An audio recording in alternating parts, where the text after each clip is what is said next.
ينفس ولم يفسق رجع كاليوم ولدته أمه رواه متفق عليه أو كما قال عليه الصلاة والسلام. இவையகத்தை படைத்து பரிபாலித்து போஷித்து ரசித்துக் கொண்டிருக்கக்கூடிய வல்லவன் அல்லாஹ் சுப்ஹானஹு வ தஆலாவுக்கு சர்வ புகழும் புகழ்ச்சியும் அல்ஹம்துலில்லாஹ். சத்திய தூதர் சன்மார்க்க போதகர் சாதிமதம் ஏறி வந்த ரசூல் அக்ரம் ஸல்லல்லாஹு அலைஹி வஸல்லம் அன்னவர்கள் மீதும் அவர்களுடைய வாழ்க்கை வழிமுறைகளை தன்னுடைய வாழ்க்கையில் நடந்த பின்பற்றி நடந்த உத்தம சஹாபாக்கள், தாபிஈன்கள், தபா தாபிஈன்கள், முத்தகீன்கள், முஃமின்கள் இன்று வரை யார் யாரெல்லாம் அவர்களுடைய வாழ்க்கையை பின்பற்றிக் கொண்டிருக்கிறார்களோ அனைத்து நல்லோர்கள் மீதும் அல்லாஹ்வுடைய சாந்தியும் சமாதானமும் என்றும் உண்டாவதாக.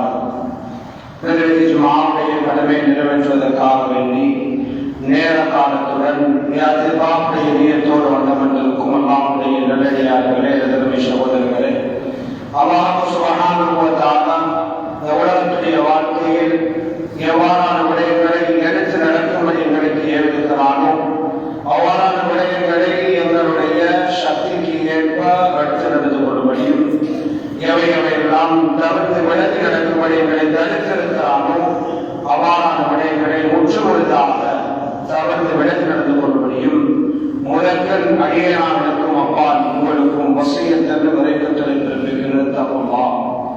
அன்பின் இஸ்லாமிய சகோதரர்களே, அல்லாஹ்வுடைய நல்லடியார்களே, ஒரு கண்ணியமான ஒரு மாதத்தை எதிர்நோக்கியவர்களாக வரவேற்கக்கூடியவர்களாக இருந்து கொண்டிருக்கிறோம். தில்ஹிஜ்ஜாவுடைய மாதம் எங்களை வரவேற்கிறது. இதற்காக வேண்டி எங்களுடைய ஊரில் கூட பல்வேறு ஏற்பாடுகள், உதவியாவுடைய ஏற்பாடுகள், பெருநாளுக்குரிய ஏற்பாடுகள் எல்லாம் செய்யப்பட்டுக் கொண்டிருக்கிறது. அந்த அடைவை அடைவதற்கு முன்னால் இஸ்லாமுடைய ஐம்பெரும் கடமைகள் ஒன்றான ஹஜ்ஜுடைய கடமை, இது மிக முக்கியமான ஒரு கடமை. இது ஒரு பரவு. ஏனைய காலங்களில் இந்த அமலை செய்ய முடியாது. இஸ்லாமுடைய கடமைகளில் ஐந்துல ஏதாவது ஒன்றை ஒரு காலத்தில் மாத்திரம்தான் செய்யலாம், எல்லா காலத்திலும் செய்யலாம். தொழுகை எல்லா காலத்திலும் செய்ய முடியும். நோன்புகளை பரவான நோன்பை தவிர சுன்னத்தான நோன்பு ஏழைய காலங்களில் செய்யலாம், குடிக்கலாம். ஜகாத்துடைய விடயம் அது ரமலானில் மாத்திரம்தான் கொடுக்க வேண்டும் அல்ல, எந்த மாதத்திலும் அதனை வருடத்தை கணக்கிட்டு கொடுக்கலாம். ஆனால் ஹஜ்ஜுடைய கடமை இருக்குது, இது ஹஜ்ஜுடைய மாசத்துல மாத்திரம் செய்யலாம். ஏழைய காலத்துல ஹஜ்ஜுடைய கடமை செய்யலாம், அது உமராக்கள் தான் செய்யும். கடமையாக்கப்பட்ட ஹஜ்ஜுடைய காலத்தில் மாத்திரம் தான் செய்ய முடியும். ஒருவர் சொல்லுகிறார், ஹஜ்ஜுடைய காலத்துல சனம் குறையுது, அதனால நான் வேற காலத்திற்கு ஹஜ் செய்ய போறேன், அது ஹஜ்ஜாக கணக்கெடுக்கப்படாது. அதே போன்று இந்த ஹஜ்ஜுடைய காலத்தில் எல்லா அமல்களையும் செய்ய முடியும். இந்த ஹஜ்ஜுடைய வணக்கத்தில் ஈடுபடக்கூடியவர், ஹஜ் செய்யக்கூடியவருக்கு இவர் கலிமா சொல்லி இருக்கிறார், முஸ்லிம் ஹஜ் செய்கிறார். ஐம்பது கடமைகள், அடுத்த கடமையான தொழுகை, இதை அவர் ஹஜ்ஜுடைய அந்த மைதானத்தில் இருந்து செய்து கொண்டிருப்பார்.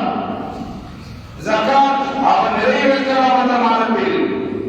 நோன்பு அது குறிப்பாக சுன்னத்தான ஒரு நோன்பு, அரபாவுடைய நோன்பு இருக்கிறது, குடிக்கலாம். ஹஜ் புரிவர்கள் எல்லாத்தையும் நாம் ஏழைவர்கள் அந்த காலத்தில் குடிக்கலாம், அந்த மாதத்தில் சுன்னத்தான நோன்பு குடிக்கலாம். அதே போல ஹஜ்ஜுடைய கடமையும் அந்த மாதத்தில் செய்யலாம். இவ்வாறு ஐந்தையும் செய்யக்கூடிய ஒரு மாதம் என்றால் ஹஜ்ஜுடைய மாதம் தான். ஏனைய காலங்களில் எல்லாத்தையும் மொத்தமாக செய்யலாம். தெரிஞ்சுக்கூடியவர்கள் எல்லாருடைய அப்படிப்பட்ட ஒரு கண்ணியமான மாதத்தை எதிர்நோக்கி இருக்கிறோம். ஹஜ்ஜுடைய கடமை அல்லாஹ் குர்ஆன்ல சொல்கிறார். குர்ஆனுக்கு அழகாக சொல்கிறது, வலில்லாஹி அலன்னாஸி ஹஜ்ஜுல் பைத்தி மன் இஸ்ததா இலைஹி சபீலா. வலில்லாஹி அலன்னாஸி ஹஜ்ஜுல் பைத், மக்களுக்கு அல்லாஹ் மீது கடமையாக்கப்பட்ட ஒன்றுதான் ஹஜ். இதற்கு யார் சக்தி பெறுகிறார்களோ, சக்தி ரெண்டு வகைப்படும். ஒன்று உடலால் உள்ள சக்தி, இன்னொன்று பொருளால் உள்ள சக்தி. இன்னைக்கு என்னோட யோசனைகள் எப்படி தெரியும், 50 வயசு போது கூட செய்யாம எப்ப செய்யறதா அது கொஞ்சம் வயசு போட்டோம், கொஞ்சம் தாடியெல்லாம் முடிச்சு ஆகணும், தாடியெல்லாம் பதுக்கணும், அதுக்கு போல செய்வோம். இப்படி ஒரு குழந்தை கூட யோசிக்கு அது செய்யறாரு. இதனால இந்த நிபந்தனை மனிதத்தாரியை சதிதா என்றால் பொருள் மட்டுமல்ல, உடலையும் ஆரோக்கியம் இருக்கணும். உங்களால் செய்வதாக இருந்தாலே உடல் ஆரோக்கியம் இருக்கணும். உங்களால் கடமை நிறைவேற்று போனவங்களுக்கு அதெல்லாம் சொல்லிட்டு எழுத மாட்டாங்க. ஒவ்வொரு தொழுகைகளுக்கு பின்னாலும் ஜனாதாக்கள் நிறுத்தப்படுகிறது. அந்த அளவு மக்கள் கூட்டம் சுருங்கி இருக்கிறது. வயசு போனா உடம்புல சக்தி இல்லாத செய்யறார், உங்களால் செய்யறாரு, அஜம் செய்யறாரு. சொல்லுகிறான் பொருள் மட்டுமல்ல நிபந்தனை, உடம்பும் அதுக்கு சப்போர்ட் பண்ணணும், உடம்பும் எதுக்கும் போகணும். இன்னைக்கு எங்களோட சமூகத்தில் அந்த 2 கூட்டத்திலும் இருக்கலாம்.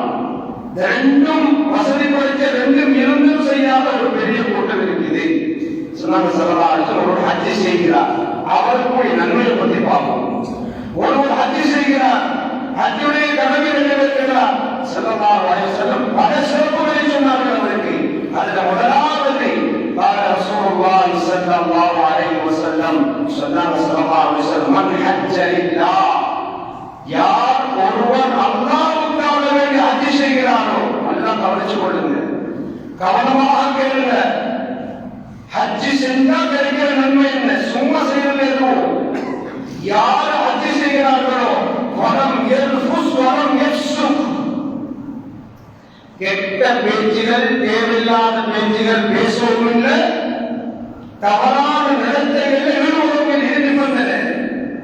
போனதோட அங்க போயாச்சு, ஏதோ சில விஷயங்களை கவனிக்காம முன்ன பின்ன செஞ்சிருப்பாரு, அதோட ஏச ஆரம்பிக்கிறது. அதுல ஒரு குறையுடையவர் வந்திருப்பார், அவரை குறைய பேச ஆரம்பிக்கிறது. சொன்னாங்க சொன்னாங்க யார் தேவையில்லாத பேச்சு, குறை பேசாமல், மற்றவர்களை பற்றி பேசாமல், இரண்டாவது நிபந்தனை கணவன் மனைவி ஒன்று சேராமல், யார் ஹஜ் செய்கிறார்களோ நன்மை என்ன தெரியுமா,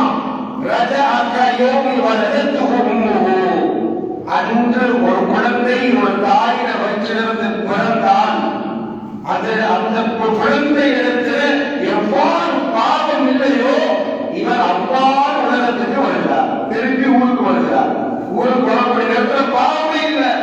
இவர் 30 வயசுல ஆட்சி செய்கிறார், 35 வயசுல ஆட்சி செய்கிறார், 50 வயசுல ஆட்சி செய்கிறார். 50 வருடத்துடைய பாவங்களை அல்லாஹ் மன்னிக்கிறார். ஒருவர் நினைக்கிறார், நம்பிட்டு ஹஜ்ஜுக்கு முன்னால காபத்துல்லாஹ் பார்த்துட்டு நான் எவ்வளவு பாவம் செஞ்சுட்டேன், அல்லாஹ் என்ன மன்னிப்பானா? இது பெரிய பாவம். இது அல்லாஹ் சொல்லுகிறார், வாரத்துடைய முகரவு பாவம் செய்தாலும் இடத்துல தௌபா செய்தால் மன்னிப்பேன். வாக்குறுதி சொன்னாங்க. ஹஜ் சென்றா கிடைக்கிற கூலிய தெரியுமா, பாவங்கள் எல்லாம் மன்னிக்கப்பட்டு அன்று பிறந்த பாலங்களை போல மாறுகிறார். இது முதலாவது சிறப்பு. இரண்டாவது சிறப்பு சொன்னாங்க சொல்லுவாங்க ஹஜ் செய்யறவர்கள் அது உம்ரத்து இலல் உம்ரா கஃபாரத்து லிமா பைனஹுமா, ஒருவர் ஒரு உம்ரா செய்யறார், அடுத்த உம்ரா செய்யறார், இது இரண்டுக்கும் இடைப்பட்ட அல்லாஹ் பாவங்களை மன்னிக்கிறார். வல் ஹஜ்ஜுல் மப்ரூர், ஏற்றுக்கொள்ளப்பட்ட ஹஜ்ஜி, ஒருவர் ஹஜ்ஜை அல்லாஹ் ஏற்றுக்கொள்கிறார். என்ன ஹஜ் ஏற்றுக்கொள்ளப்பட்ட ஹஜ்ஜினா என்ன? மேல சொன்ன மாதிரி அங்க போய் அமல்ல கழிக்கிறார், கண்ணீருடன் கழிக்கிறார், கபாலை பார்த்து அழுது அழுது கழிக்கிறார், அதிகமாக ஸலவாத் சொல்கிறார், லப்பைக் லப்பைக் அல்லாஹ்வுக்கு முன்னால் சரணடைகிறார். இவ்வாறு அந்த தானங்களை பெருமதியாக கழிச்சு அல்லாஹ்வுக்காக ஹஜ் செய்தால் அவருக்குரிய கூலி லைஸ லஹு ஜஸா இல்லல் ஜன்னah, அவருக்கு கூலி சொர்க்கமே, சொர்க்கம், சொர்க்கம் மட்டும்தான். சொர்க்கத்தை எல்லாம் கூலியாக கொடுக்கிறார் ஹஜ் செய்தவருக்கு. யோசிப்போம், நம்ம ஊர்ல பாதுகாக்கணும், பெரிய கூட்டம் இருக்குது, ஹஜ் உம்ரா செய்யறதுக்கு தகுதியான கூட்டம் இருக்குது. சும்மா சுத்தி தெரியுது, சும்மா சுத்தி தெரியுது, பணங்கள் சேர்க்கிறதையும் காணி வாங்குறதையும் வாகனம் வாங்குறதையும். இன்னைக்கு ஊர்ல கல்பெட்டியை பொறுத்தவரை ஊரை எடுத்துக்கொண்டா வாகனம் நிறைஞ்சிச்சு. ஒவ்வொரு வீட்டையும் பெரும் பெரும் காரும் வேணும்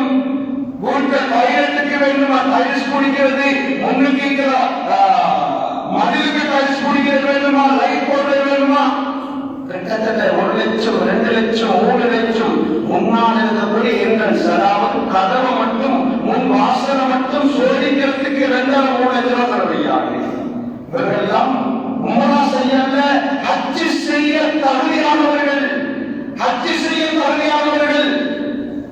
செலவழிக்கிறாங்க இதுக்கு. பின்னர் போய் உம்ராவுக்கு பெற்றுவாங்க, ஹஜ்ஜுக்கு பெற்றுவாங்க. அல்லாஹ் கடமையே இது, அல்லாஹ் கடமையே இது. அல்லாஹ் சொல்றான், பமன் கஃபர, குர்ஆன்ல சொல்றான், யார் இந்த கடமையை சக்தி இருந்தும் நிறைவேற்றவில்லையோ அவர் பெரும்பாலும் செய்து விட்டார். கஃபர என்ற வார்த்தைக்கு இப்னு அப்பாஸ் ரலியல்லாஹு அன்ஹு சொல்கிறார்கள், அவர் பெரும்பாலும் செய்து விட்டார். நான் நினைச்சு கொண்டிருக்கிறோம் பெரும்பாவம் என்றால் இந்த ஊர்ல சர்வ சாதாரணமாக நடக்குது. எத்தனையோ கேஸ், எத்தனை பிரச்சனைகளை சந்திக்கிறோம். விபச்சார கேஸ், அதே மாதிரி இந்த போதை வசதி, இப்படியான கேஸ்கள் மட்டும்தான் நீ பெரும்பாலும் பாருங்கள். போதை வியாபாரம் செய்யலாமா, போதை வியாபாரம் நடக்கலாம், இங்க பாருங்க விபச்சாரம் நடக்கலாம். அந்த வீட்டு கிட்ட போடுமா, செலவு போல் பண்ணி கேட்கிறது, அவங்க ஏதாவது தந்தா பண்ணி கேட்குமா, அவங்க பள்ளிக்கு நிதி உதவி செஞ்சாங்க, அந்த நிதி எடுத்து பயன்படுத்தலாம் என்று கேட்கிறாங்க. சகோதரர்களே, அல்லாஹ்வுடைய ஹஜ்ஜுக்கு தகுதியாக இருந்தும் ஹஜ் செய்யாதவர், உம்ராவுடைய கடமையை நிறைவேற்ற சக்தி இருந்தும் நிறைவேற்றாமலும் பெரும் பாவம் செய்கிறார் என்பதை குர்ஆன் சொல்கிறது. வலில்லாஹி ஹஜ்ஜுல் பைத், அல்லாஹ் சொல்கிறார், வலில்லாஹி அலன் நாஸ் ஹஜ்ஜுல் பைத் மன் இஸ்ததா இலைஹி சபீலா வமன் கஃபர. இந்த கஃபர என்ற வார்த்தையை இப்னு அப்பாஸ் ரலியல்லாஹு அன்ஹு சொல்கிறார்கள், பெரும் பாவம் செய்து விட்டார், இவர் பெரும் பாவம் செய்து விட்டார், அல்லாஹ்வுடைய கடமையை நிறைவேற்றாமல் பெரும் பாவத்தை நிறைவேற்றி விட்டார் என்று சொல்கிறார்கள். சகோதரர்களே, அல்லாஹ்வுடைய எத்தனையோ செல்வந்தர்கள், எங்கள் ஊர்ல வசதி வாய்ப்புள்ள செல்வந்தர்கள், தகுதி உள்ள செல்வந்தர்கள், இதை கொடுக்காமல் மூத்தால் அவர் தண்டனை பற்றி குர்ஆன் பேசுது. எனவே சிறப்பை பார்ப்போம். சொன்னாங்க ஸல்லல்லாஹு அலைஹி வஸல்லம், இரண்டாவது அவருக்கு அல்லாஹ் ஹஜ்ஜ கடமையாக்குறார், அதாவது சொர்க்கத்தை கடமையாக்குறார். மூன்றாவது சொன்னாங்க ஸல்லல்லாஹு அலைஹி வஸல்லம், ஒருவர் ஹஜ் செய்து அதனுடன் சேர்த்து உம்ராவையும் செய்கிறார். தாபிஉல் ஹஜ் வல் உம்ரா, ஹஜ்ஜையும் உம்ராவையும் சேர்த்து செய்கிறார். ஃபஇன்னஹுமா, இந்த ஹஜ்ஜும் உம்ராவும் யன்ஃபயானில் ஃபக்ர வல் ஜுனூன், அல்லாஹ் அவருடைய ஏழ்மையும் போக்குவான். அப்படின்னா எத்தனை லட்சம் செலவழிக்கிறீங்களோ அல்லாஹ் அதனை திருப்பி தருவான். எப்படி தருவான் என்றால், ஹதீஸ்ல சொன்னார்கள் ஸல்லல்லாஹு அலைஹி வஸல்லம், ஒரு மனிதர் ஒரு சதகா கொடுக்கிறார், சொன்னாங்க 7 மடங்கு அல்லாஹ் 700 மடங்கு தருவான். ஆனால் ஒருவர் ஹஜ்ஜிக்காக வேண்டி செலவழிக்கிறார், 700 மடங்கை 700 பெருக்கினால் எத்தனை கிடைக்குமோ அதனை எல்லாம் தருவான். ஒரு 25 லட்சம் செலவழித்து செய்கிறார்கள் என்றால் 700 மடங்கால் அவருடைய 25 லட்சத்தை பெருக்கினால் என்ன தொகை வருமோ அந்த கூலி கிடைக்கும். அல்லாஹ் ஏழ்மை அல்லாஹ் உண்டாக்க மாட்டான். கல்வியில ஹஜ் செய்தவர்கள் நிலைமை பாருங்க, யாராவது ஏழை அடிக்கிறாங்க, ஹஜ்ஜுக்கு மீதி 25 லட்சம் செலவழிச்சுட்டு வந்துட்டாங்க, 15-20 லட்சம் செலவழிச்சுட்டு வந்துட்டாங்க, இதனால பிச்சை எடுத்துக்கிட்டீங்க பாருங்க, யாரையாவது பார்க்கணுமா, இருந்ததை விட அல்லாஹ் வழக்கத்தாக ஆக்கி வைத்திருப்பான். அவருடைய ஹஜ்ஜில் மபூலாக இருந்தால் அல்லாஹ் திருப்பி கொடுக்காமல் உண்டாக்க மாட்டான். இரண்டாவது அல்லாஹ் சொல்கிறான், பாவத்தை மன்னிக்கிறான். எந்த அளவுக்கு?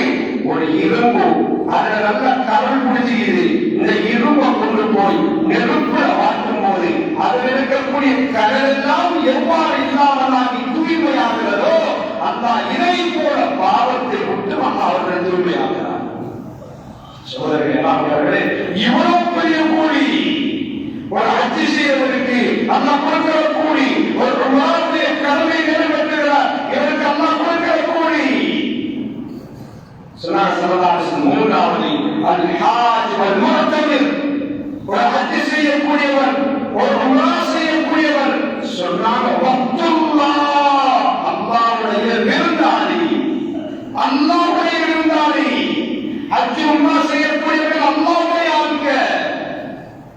அல்லாஹ் அந்த பாக்கியத்தை எல்லாருக்கும் நசீபாக்கும். அதற்கு ஒழுங்கான நியத்து வேணும்.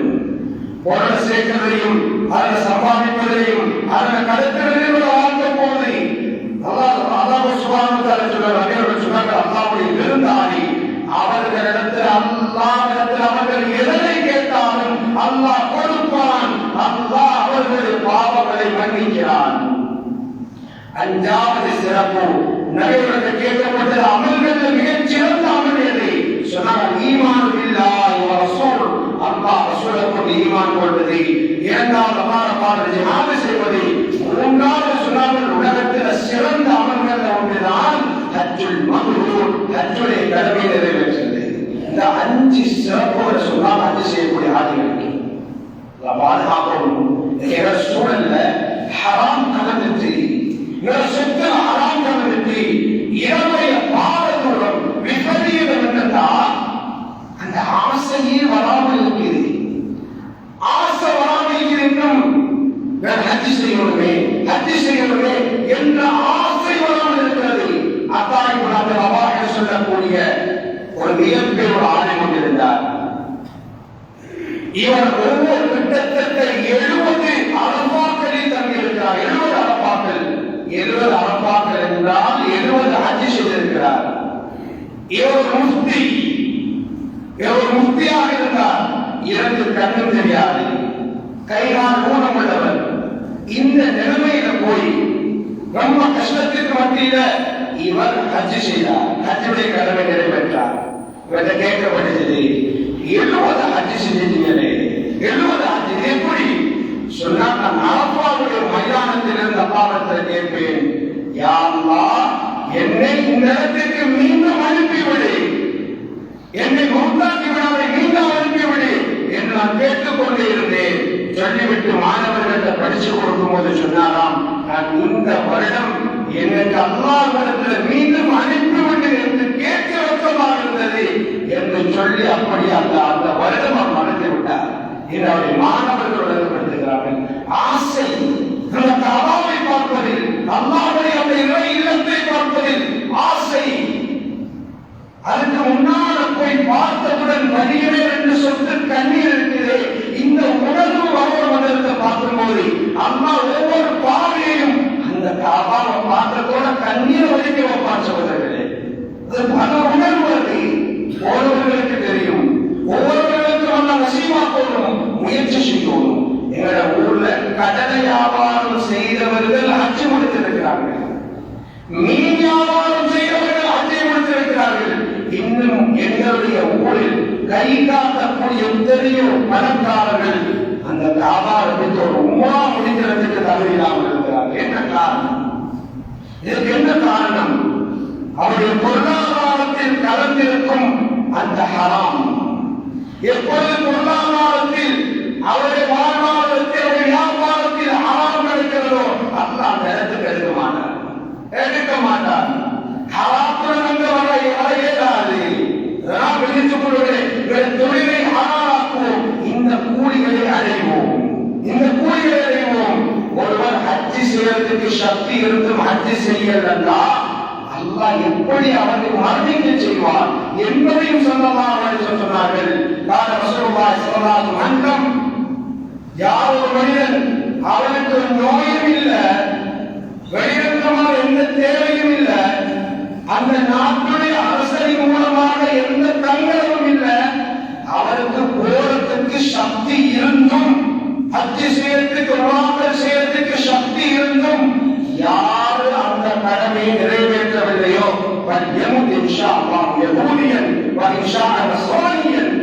அவர் அல்லாஹ் நாடினால் அவருடைய உயிரை ஒரு நஸ்ரானியாக யஹூதியாகத்தான் கைப்பற்றுவார். தகுதி இருந்தவர்கள் யஹூதராவது உம்ரா செய்வதற்கு ஹஜ் செய்வதற்கு தகுதி இருந்தும் யார் செய்யலையோ அவர் யஹூதியாக நஸ்ரானியாக மரணிப்பார். அவர் உயிரை அல்லாஹ் அப்படிதான் கைப்பற்றுவார்களாக ஸல்லல்லாஹு அலைஹி வஸல்லம் சொன்னார்கள். பயங்கரமான ஹதீஸ். இன்று பணக்காரர்கள் என்று விளங்கியிருக்கக்கூடியவர்கள் அது பார்த்தால் வீடு 2 மடங்காக ஆக்குகிறார்கள். காணிக்கு நேரம் காணிகளை வாங்கி குடிக்கிறார்கள். வாகனங்கள் அது சொகுசு வாகனங்கள் அவருடைய பிரயாணங்கள் அமைந்திருக்கிறது. எல்லா வகையான விடயத்தையும் எல்லாம் கொடுத்திருக்கிறான். ஆனால் கேட்டா கொஞ்சம் சிரமையாகிறது, கொஞ்சம் வேலை பரவாயில்லை, வருஷத்துக்குள்ளார போவோம், அடுத்த வருஷம்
விவாதம் இல்லாமல் அவன் இல்லாமல் ஓடிக்கொண்டிருக்கிறான் மனிதன்.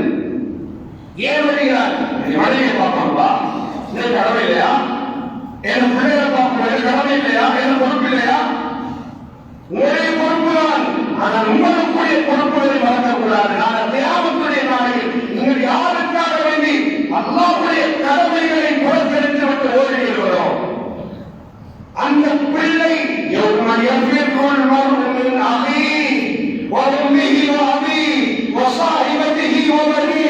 அல்லாஹ் சொல்லுகிறார், நீ வாப்பா வாரா என்ற நன்மையை கேட்குவார். ஓடு வந்த பிள்ளை உலகத்தில் அந்த பிள்ளைகளுக்காக நாங்கள் ஓடணும்.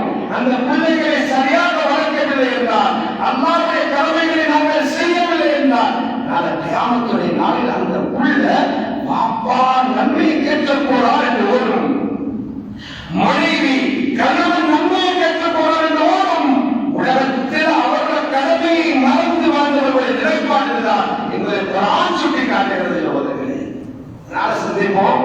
எப்படி இருக்கிறது அன்புடைய காலத்தில் நாம் தகுதி உள்ளவனா? இந்த பேங்க் லட்சம் கொஞ்சம் பாருங்க, பேங்க் லட்சம் பாருங்க, வருமானத்தை பாருங்க. ஊர்களுக்கு போய் சாதாரண மக்கள் அத்துடைய கடமை முடித்திருந்தார்கள், உமாவுடைய கடமை முடித்திருந்தார்கள். தகுதியுடைய நான் எங்க இருக்கிறேன்? யோசிங்க. அந்த காபாவை பார்க்கிற பாக்கியம் எனக்கு இல்லையா? இன்னும் யோசிப்போம், சிந்திப்போம் சகோதரர்களே. அடுத்த கட்டம் சரி, நாளை ஏற்பாடு இன்னும் கிடைக்கல, இந்த வருடம் கிடைக்காது, இன்ஷா அல்லாஹ் அடுத்த வருடம் தான் ஹஜ்ஜுடைய ஏற்பாடு. ஸல்லல்லாஹு அலைஹி வஸல்லம் அவர்கள் எங்களுக்கு அந்த கூலிகள் அடையக்கூடிய சில முறைகளை காட்டி தந்திருக்கிறார்கள். அப்படியான முறைகளை ஒன்றுதான் இந்த உதுகியாவுடைய கடமை. அந்த பாக்கியம் கிடைக்கல. வலது காலம் உதுகியா குர்பானி அல்லாஹ்வுக்கு ரொம்ப விருப்பமான அமல். எந்த அளவுக்கு முக்கியத்துவம் கொண்டார்கள் என்றால், ஸல்லல்லாஹு அலைஹி வஸல்லம் அவர்கள் இந்த அமலுக்கு சொன்னாங்க. ஸல்லல்லாஹு அலைஹி வஸல்லம் யாரோ மனிதன் மன்கான வசதி இருக்கிறது, உதவியா கொடுக்கிறதுக்கு வசதி இருக்குது, வனம் யுதாஹி அவர் உதவியா கொடுக்கிறதா பல எவ்வளவன்ன முசல்லானா அவர் நாங்கள் தொடரக்கூடிய இடத்துக்கு கூட வருவான். அவர் நாங்கள் எல்லாம் கவர்மெண்ட் தொடர்பு அந்த இடத்துக்கு கூட வருவான். தகுதி இருக்குது, குடும்பத்துக்கு ஏறும். எத்தனையோ லட்சங்கள் வீடுகளுக்கு செலவழிச்சிட்டார், காணி பூமிக்கு செலவழிச்சிட்டார், பிள்ளைகளை படிப்புக்கு செலவழிச்சிட்டார். இவருக்கு தகுதி இருக்குது. இவர் பொறுப்போக்காக வருகிறார். பொறுப்போக்காக சொன்னாங்க, முக்கியத்துவப்படுத்தி சொன்னாங்க. அவருக்கு தகுதி இருந்தும் யார் கொடுக்கலையோ பலம் பலம் பல எவ்வளவு சொன்னானா நாங்கள் தொடரக்கூடிய இடத்துக்கு நெருங்கவும் வராமட்டாங்க. அந்த அளவுக்கு முக்கியத்துவப்படுத்தினாங்க. யாருடைய அமல்? இப்ராஹிம் அலைஹிஸ்ஸலாமுடைய அமல் இது. தன்னுடைய மகளை உணர்வு பூர்வமாக உள்ளத்தால் அவரை பாடம் எடுத்து அறுக்க துணிந்த ஒரு அமல் இது. இன்னி தன்னுடைய மகளை காணுகிறார்கள். சுமார் 4 வருடத்துக்கு பின்னால் காணுகிறார்கள். பச்சிலம் குழந்தையை உண்டு போயிருந்தார்கள். அந்த பிள்ளையை பார்த்துட்டு முதலாவது கேள்வி, யார் குறை? அருமை மகன், இன்னி ஆரா ஃபில் மனாமி அன்னி அப்லஹபுக அன்னி அத்பஹக ஃபன்துர் மாதா தரா. அருமை மகனே, நான் ஒரு கனவு கண்டேன். அந்த கனவில் உன்னை அறுப்பதை போல கண்டேன். உன்னுடைய அபிப்பிராயம் என்ன? இது ஒரு மிகப்பெரிய ஒரு பாடத்தை படித்தது. இந்த பிள்ளையை வளர்த்தது ஹாஜர் என்ற ஒரு சாலிஹான பிள்ளை. அவர் தாய், இந்த சாலிஹான தாய் வளர்த்த குழந்தை தான் இந்த இஸ்மாயில். பிள்ளையை கண்டதோடு அந்த பிள்ளை சொல்லுது, யா அபதி ஃபால்மா துஅமர் சகதது இன்ஷா அல்லாஹ் மினஸ் ஸாபிரீன். அறுக்க போறீங்களா? அறுக்க போறீங்களா? அல்லாஹ் கட்டளையா? என்ற தந்தையை நீங்க செய்யுங்க, சொர்க்கவாதியை பெற்றுக்கொள்ளுங்க. என பிள்ளைய கூப்பிட்டு மகன் தொடப்போடா வாப்பான்னு சொன்னா உட வேலையை பாருங்கன்னு சொல்ற பிள்ளைகள். உட வேலையை பாருங்க, எனக்கு தெரியும் நீங்க ஒன்றும் செய்ய எனக்கு தெரியும், உட வேலையை பாருங்க என்று வாப்பாவை பார்த்து பேசும் பிள்ளைகள் உருவாகிருக்கு. வீட்டுல புள்ள வீட்டு ஹராமோ ஹராமோ உழைச்சு கொண்டு வந்து உங்களோட கையில கொடுக்கிறார் காசு. இன்னைக்கு 1000 ரூபாய் 2000 ரூபாய் 5000 ரூபாய் கொடுத்தாச்சு. உம்மட்டு சல்லி வருது. பாப்பா மகனை பார்த்து சொல்ற, மகன் தொலைப்போக மகன் தொலைப்போக மகன் என்று சொல்லும் போது அம்மா சொல்றது அவருக்கு தெரியும். ஒரு வேலையை பாருங்க, உனக்கு 2000 காசு தரலாம், அவன் ஒரு சரியா வந்தான், அது எப்படி வருதுலாம் பிரச்சனை இல்லை. யாரை கொண்டு யாரை கொண்டு யார குடும்பத்தை அடிச்சு அந்த ஐச வித்து கொண்டு தாம காசி வந்தா சரி. இப்ப மானுக்கு மாத்த சப்போர்ட் பார்க்கணும் இல்லையா, நடக்குதா இல்லையா? ஹஜ்ரத் இப்ராஹிம் அலைஹிஸ்ஸலாம் அவர்களுடைய மகன் இஸ்மாயிலை 4 வருடத்துக்கு பின்னால் அல்லது 5 வருடத்துக்கு பின்னால் அந்த குழந்தை விளையாடக்கூடிய பருவத்தில் சந்திக்கிறார்கள். அதுவரைக்கும் காணல. அந்த தாய் வளர்த்த வளர்ப்பு, ஆதரவுடைய வளர்ப்பு. அந்த புள்ள சொல்றது என்ன தெரியுமா? அப்பா அல்லாஹ் கட்டளையா வாப்பா, அல்லாஹ் சொல்லலையா வாப்பா அப்படின்னு அருங்க அருங்க சொர்க்க வாழ்க்கையில பெற்றுக் கொள்வீங்க. குர்ஆன்ல அப்படி எப்படி சொல்றா தெரியுமா? குர்ஆன்ல கவலைதான், புள்ளையா இருக்கிறதுனா சந்தோஷமா கவலைதான், அது தீமான புள்ளையா இருக்கிறது சந்தோஷமா கவலைதான். அப்படியே சாட்சி கத்தி எடுத்து கழுத்துல அறுக்கிறதுக்கு ரெடி. அறுக்கிறார்கள், அறுப்படல்ல, பக்கத்தில் இருக்க பாராங்கல் அடிக்கிறார்கள், பிழைக்குது. அல்லாஹ் சொல்றான், மகனே இப்ராஹிமே, நீங்க கண்ட கனவு உண்மைப்படுத்திட்டீங்க. வானத்தில் இருந்து ஒரு ஆட்டை இறக்கி அறுக்க வைத்தார். அந்த அவர்கள் செய்த தியாகம், அந்த அவர்கள் வளர்த்த குழந்தை முன்மாதிரியான குழந்தை, அந்த அவர்கள் வாழ்ந்த வாழ்க்கை, அந்த தாய் வாழ்ந்த வாழ்க்கை முன்மாதிரியான வாழ்க்கை. இன்று வரை படிப்பதை அஜபதி சொல்வதே அந்த அச்சுடைய முழு கிருதைகளும் வழக்க வழிபாடுகளும் இவர்களுடைய அமலை பொறுத்திருக்கிறது. இவர்கள் ஓடினார்கள், ஓட வேண்டும். இவர்கள் லேசா ஓடினார்கள், லேசா ஓடணும். குலுங்கி ஓடினார்கள், குலுங்கி ஓடணும். சபா பகவான் மத்தியில் ஓடினா வரணும். காபாவை சுற்றுவது, சரி செய்வது, ஒரு மாடு கொடுக்கிறது. இப்ராஹிம் அலைஹிஸ்ஸலாமுடைய அமல். அவர்கள் பிள்ளையை கொடுக்க தயாரி. எங்களோட பேங்கில் இருக்கக்கூடிய 30,000 40,000 கொடுத்து ஒரு உதவியான பங்குதாரியை தயாரிக்கிறார். ஊர்ல உள்ள மிகப்பெரிய விளையாட்டு சகோதரர்களே, பெரிய கவலைக்கிரமான விஷயம் என்ன தெரியுமா?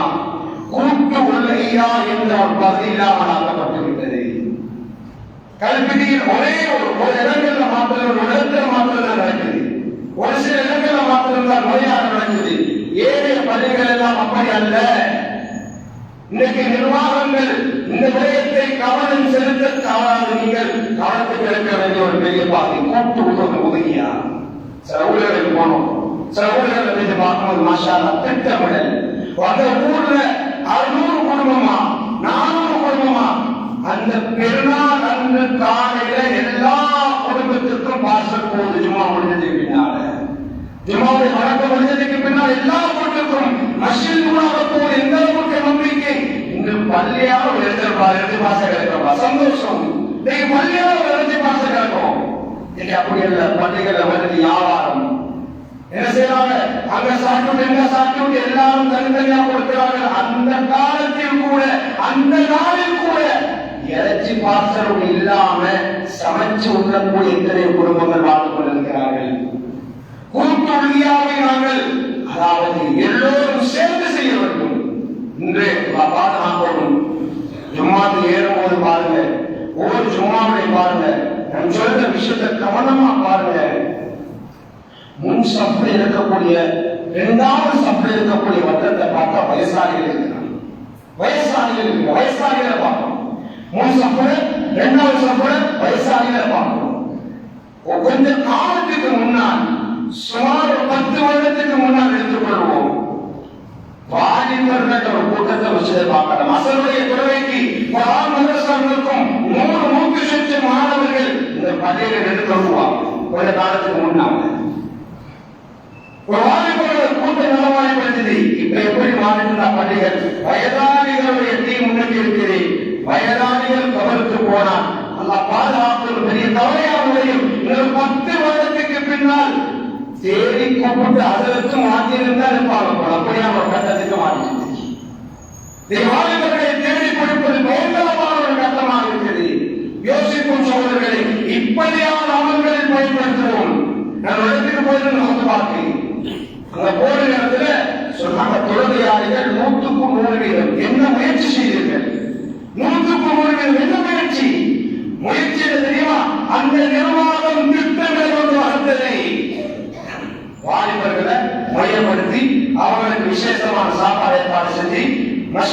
செய்தார்கள். நிர்வாகத்தில் 11 பேர், 11 பேருக்கு 11 பொறுப்பும், அதுல ஒரு டீம் 2 பேருக்கு பொறுப்பு. தெரியுமா? இந்த ஊரில் இருக்கக்கூடிய எல்லா எங்கள் அல்லாஹ்வுக்கு கட்டப்பட்ட எல்லாரையும் ஃபஜ்ருடைய தொழுகைக்கு எழுப்புவோம். போன ஒவ்வொரு குரூப் என்ன குரூப்பிக்குது, விளையாட்டுக்கு ஒரு குரூப்பிக்குது, தமிழுக்கு ஒரு குரூப்பிக்குது, அதுக்கு ஒரு குரூப்பிக்குது, இதுக்கு ஒரு குரூப்பிக்குது, 150 குரூப் வச்சிருக்கிறோம். அவங்க எல்லா பொறுப்புக்கும் மேலான பின்பற்றி வைத்தார்கள். தொழுகை கேட்கப்படும். மஸ்ஜித் ரஹ்மான் பள்ளிவாசலுக்கு கீழால் கிட்டத்தட்ட 150 வாலிபர்கள் இருக்கிறார்களா? அந்த வாலிபர்களுடைய வாட்ஸ்அப் நண்பர்கள் அதை கணக்கு பண்ணாங்க. அதை மறந்துட்டு கொடுத்தார்கள். பொறுப்பு என்ன தெரியுமா?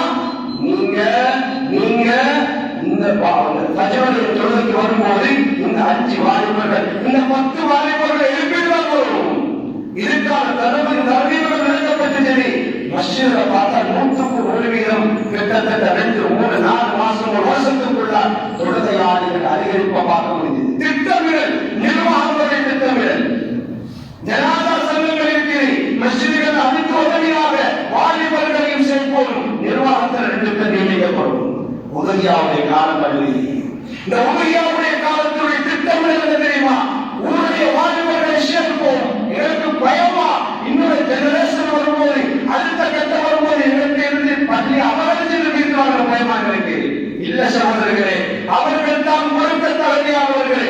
அவர்களை தகுதியானவர்களாக உருவாக்க முடியாவிட்டால், தகுதியானவர்களாக உருவாக்க விட்டால், இன்னும் 10 வருடம் போகும்போது மஸ்ஜிதை இழுத்து மூடிவிட வேண்டிய ஒரு இடப்பாடு உண்டாகும். சகோதரர்களே, ஸ்பெயினில் துஆவுடைய தொழுகைக்கு 10 லட்சம் மக்கள் தொழுதார்கள். இன்று அது பிற மதத்துடைய ஆலயமாக மாற்றப்பட்டிருக்கிறது. என்ன காரணம்? என்ன காரணம்? மஸ்ஜிதுக்கு வந்த தொழுகையாளர்களுடைய வீதம் அப்படியே குறைத்து விட்டது. திட்டம் விடுவோம், இந்த திட்டத்தை விடுவோம். இதுதான் திட்டமிடல் இருக்கிறது. மஸ்ஜிதுடைய நிர்வாகங்கள், மஸ்ஜிதை ஊர் மக்கள் நலன்களுடைய திட்டம் கூட்டு உதவியாக எப்படி நாம் அமல்படுத்த? 400 குடும்பம் இருக்கிறார்களே, எப்படி கொடுக்கிறது? 500 குடும்பம் இருக்கிற 500 குடும்பம் எப்படி கொடுப்பது? ஊரில் இருக்கக்கூடிய வாலிபர்களை வைத்து அதை சாதிக்க முடியலாம். எப்பொழுது அவர்களுக்கு இந்த பொறுப்புகளை கொடுக்கவில்லையோ அவர்கள் தூக்குவார்கள். வெஞ்சாமத்துடன் செய்வான், அப்படின்னு என்ன செய்வான்? குடுக்காட்டி வாப்பாக்குமா மத்திய கூட்டம் தான் செய்வான். 18 வயசுல அப்படியே இருக்கிற ஒரு பிள்ளை சொல்லுது, தலாத்துக்கு எத்தனையோ பெண்கள் வந்து நிற்கிறார்கள் காரைக்கோட்டைகளில். ஏன்? அவர்களை அந்த வாலிப பருவத்தில் அவர்களுக்கு கொடுக்க வேண்டிய பொறுப்புகளை சரியாக கொடுக்கவில்லை. சகோதரர்களை நாங்கள் சிந்திப்போம். இந்த உலகியாவுடைய காலம் திட்டமிடுவோம் சகோதரர்களே. அடுத்தது ஆரம்பரி முசீபத்து தான். கல்வியில் ஜகாத்து கொடுக்க தகுதியானவர்கள் இவர்களை இஸ்லாம் சொல்லுது. ஜகாத்து கொடுக்க தகுதியானவர்களை மஸ்ஜிதில் அப்படியே வசப்படுத்தி திட்டமிட்டு இவர்கள் எல்லாம் ஜகாத்துக்கு தகுதியானவர்கள். அவர்களை போய் சந்திச்சு ஜகாத்தை வசூலிக்க வேண்டும். இந்த அமல் நடத்துவதற்கான வாலிபர் ஒரு தீவனாக தயார் செய்வோம். இதுதான் மஸ்ஜித், இதான் மஸ்ஜிதுடைய வேலை. இந்த திட்டத்துடன் வகுத்து செய்யும் போது ஊருடைய முன்னேற்றத்தை காண முடியும். நலன்மிகு சமூகத்தில் உருவாக்குவார்கள். அடுத்த ஜெனரேஷன் பாதுகாக்கப்படுவதற்கான வழி எந்த அளவுக்கு போய்த்ததுனா மீடியா, அதாவது சமூக வலைத்தளங்கள் பயன் போய்கொண்டிருக்கிறதுனால நான் சூசகமாக சொல்கிறேன். ஒரு அதாவது பாதுகாப்பு படையை சேர்ந்த ஒருவர் சொல்கிறார், இப்ப எடுக்க வேண்டிய முடிவு என்ன தெரியுமா? இப்ப நடக்கிற போதைக்கு முடிவு நீங்க ஒரு பள்ளியால் எடுங்க, ஒரு மஸ்ஜிதுகளால் எடுங்க, அதுக்கு நாம் ஒத்துழைப்பு வழங்கணும். ஏன் அந்த அளவுக்கு அவர்கள் கஷ்டப்படுத்தப்பட்டிருக்கிறார்கள், சோதிக்கப்படுகிறார்கள். மஸ்ஜிதுகளின் மூலமாக மார்க்க முறைப்படி சில முடிவுகள் நாங்கள் எடுத்து அவரை அமல்படுத்த வேண்டும். செய்து காட்டின விஷயம் நடக்கும். அதாவது நினைத்துக்கொள்வர்களே, திட்டமிடுவோம். வரக்கூடிய உண்மையாவில் உள்ளத்தில் உண்மை எடுத்து பாருங்கள். நீ உள்ளத்தை தொட்டு பாருங்கள். நான் உதவியாக கொடுக்க தகுதியானவனா? அப்படியாக இருந்தால் உங்களுடைய உதவியாவுடைய கடமை இன்றிலிருந்து நிறைவேற்றுங்கள். ஸல்லல்லாஹு அலைஹி வஸல்லம் ஹஜ்ஜத்துல் வதாவின் 3 ஒட்டகங்களை எடுத்தார்கள். 63 ஒட்டகங்கள் தன்னுடைய கரங்களினால் எடுத்தார்கள். நபி அவர்கள் 63 வருட உலகத்தில் வாழ்ந்தார்கள். 63 வருடங்கள் தன்னுடைய மனைவி, தன்னுடைய பிள்ளைகளுக்கு, குடும்பத்திற்கு ஒரு மாநிலத்தை கொடுத்தார்கள். ஹஜ்ரத் ஆயிஷா ரலியல்லாஹு அன்ஹா ஹதீஸ்ல வந்து ஸல்லல்லாஹு அலைஹி வஸல்லம் அவர்கள் கூப்பிட்டு சொன்னாங்க, பாத்திமா ரலியல்லாஹு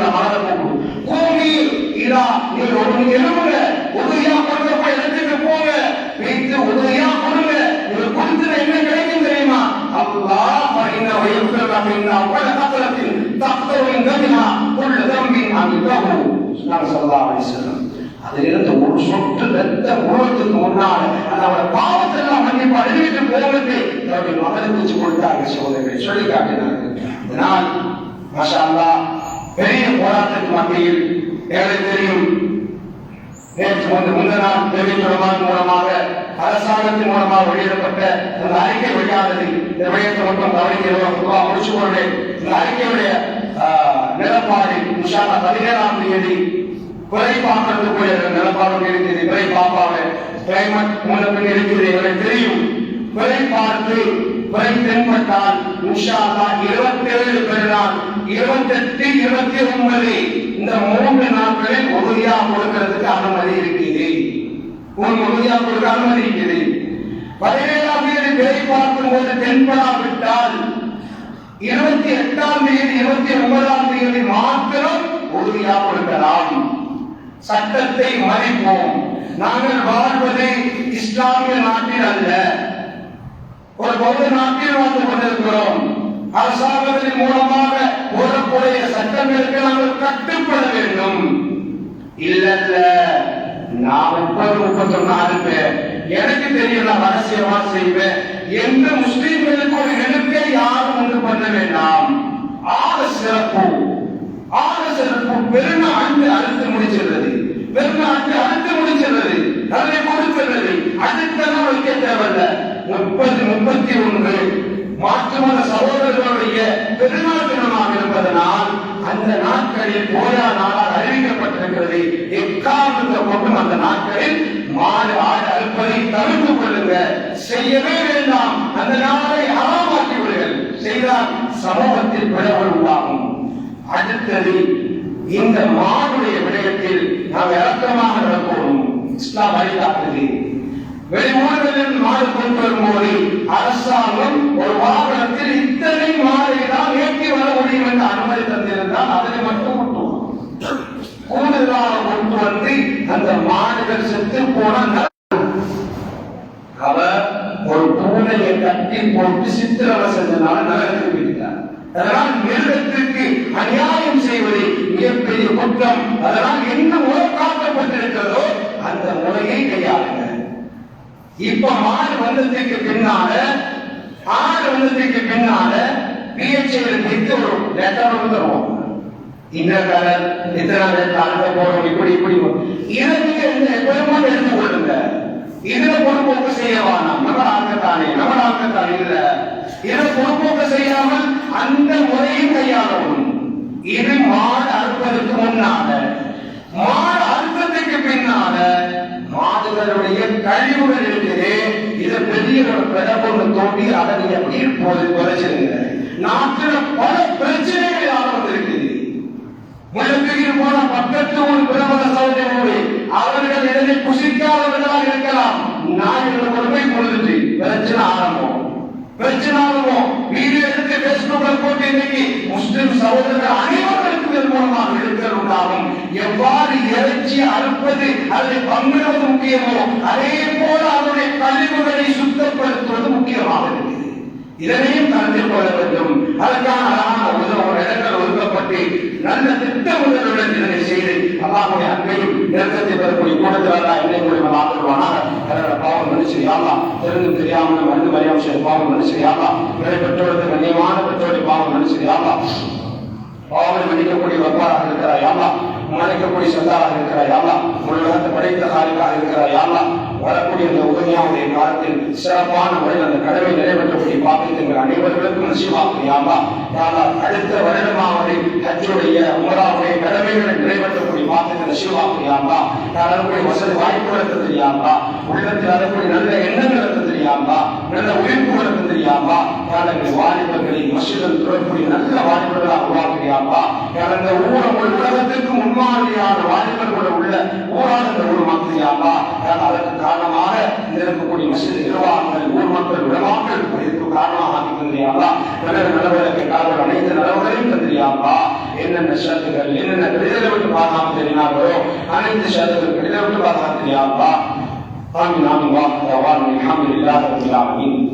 அல்ஹம்துலில்லாஹ் الحمد لله نحمده ونستعينه ونستغفره ونؤمن به ونتوكل عليه ونعوذ بالله من شرور انفسنا ومن سيئات اعمالنا من يهده الله فلا مضل له ومن يضلل فلا هادي له أشهد أن لا إله إلا الله وأشهد أن محمدا عبده ورسوله اللهم صل على محمد وعلى آل محمد فيا أيها الحاضرون أوصيكم عباد الله وإياي أولا بتقوى الله وأحذركم يوما عبوسا قبل ما بعد قال بالله من الشيطان بسم الله الرحمن الرحيم قل هو الله أحد الله الصمد لم يلد ولم يولد ولم يكن له كفوا أحد صدق الله العليم قال رسول الله صلى الله عليه وسلم كلكم راع وكلكم مسؤول عن رعيته او كما قال عليه الصلاه والسلام بارك الله لنا بالقران العظيم ونفعنا بآيات الذكر الحكيم اقول قولي هذا استغفر الله ولكم واسال الذين استغفروا انه غفور رحيم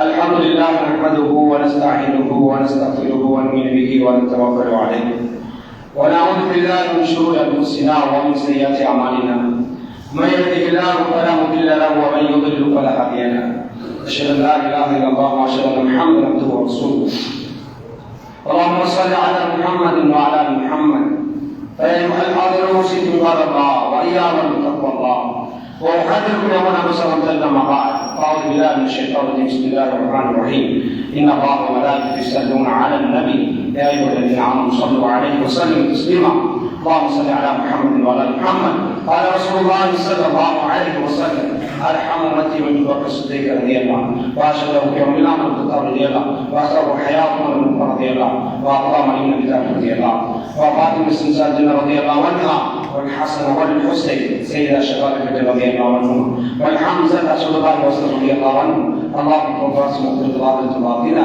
لا تغادر من الله في أصحابي لا تتبع من بعد فمن أحبهم فأحبهم ومن أبغضهم فالبغض بغضهم وخير أمتك أني تمر لهم اللهم اغفر للمؤمنين والمؤمنات اللهم اغفر للمؤمنين والمؤمنات اللهم اغفر للمؤمنين والمؤمنات والمسلمين والمسلمات والأحياء منهم والأموات إنك قريب مجيب الدعوات ويا قاضي الحاجات اللهم اجرنا من النار اللهم اجرنا من النار اللهم اجرنا من النار اللهم لا تصرف خلقنا من النار فإنا بئس المصاب بئس القرار ربنا اغفر لنا ولإخواننا سبقونا بالإيمان ولا تجعل في قلوبنا غلا للذين آمنوا ربنا إنك غفور رحيم إن الله يعمل بالإحسان وإيتاء ذي القربى